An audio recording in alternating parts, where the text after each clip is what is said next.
ગુનો રજીસ્ટર થયેલો હતો, જેમાં આઈપીસી 354A પોક્સો હેઠળ સ્પેશિયલ એક્ટ છે, જે પોક્સોની કલમ હેઠળ, તેમજ જુવેનાઇલ જસ્ટિસ એક્ટની કલમ 74 અને આઈટી એક્ટની 66D પ્રમાણે ગુનો રજીસ્ટર થયેલો હતો.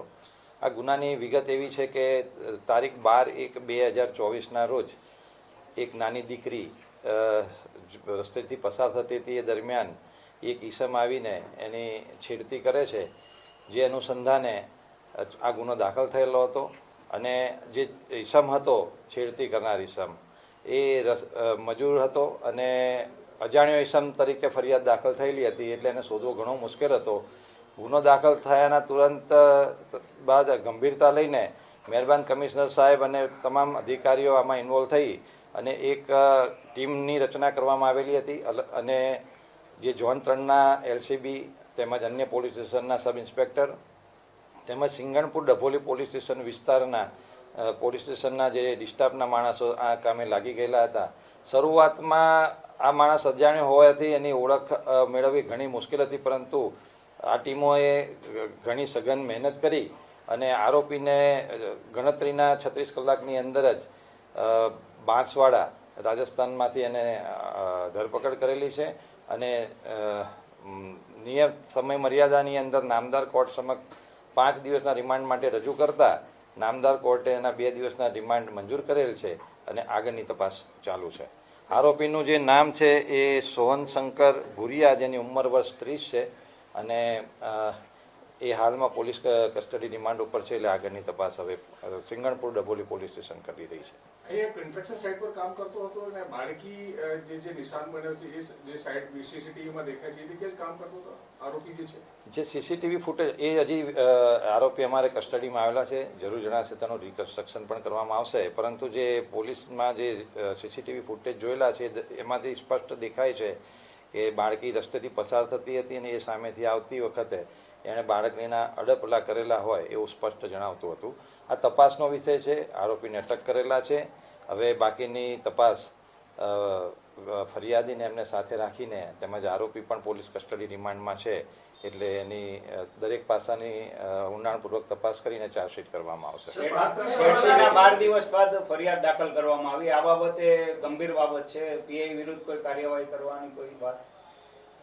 ગુના જે બન્યો છે એ તારીખ 12નો છે અને આ જે ફરિયાદ દાખલ થઈ છે 24 તારીખે. જ્યારે 12 તારીખે આ બનાવ બન્યો એ વખતે જાગૃત નાગરિક દ્વારા જ શરૂઆતમાં અભયમને, એટલે જે 181 જે સરકારની ખરેખર સુંદર સેવા છે, એ અભયમ સેવાનો ઉપયોગ કરીને 181 પર ફોન કરવામાં આવેલો હતો અને અભયમની ટીમ તાત્કાલિક ત્યાં પહોંચીને બાળકની માતાને તેમજ સોસાયટીના રહીશો સાથે સિંગણ ડભોલી પોલીસ સ્ટેશને ફરિયાદ લખવા માટે આવેલા હતા. અને પોલીસ તે જ વખતે હરકતમાં આવી ગુનાની ગંભીરતા લઈને પોલીસે એ જ વખતે તમામ સીસીટીવી ફૂટેજો મેળવી અને આ અજાણ્યો ઈસમની શોધખોળ એ વખતે ચાલુ કરી હતી.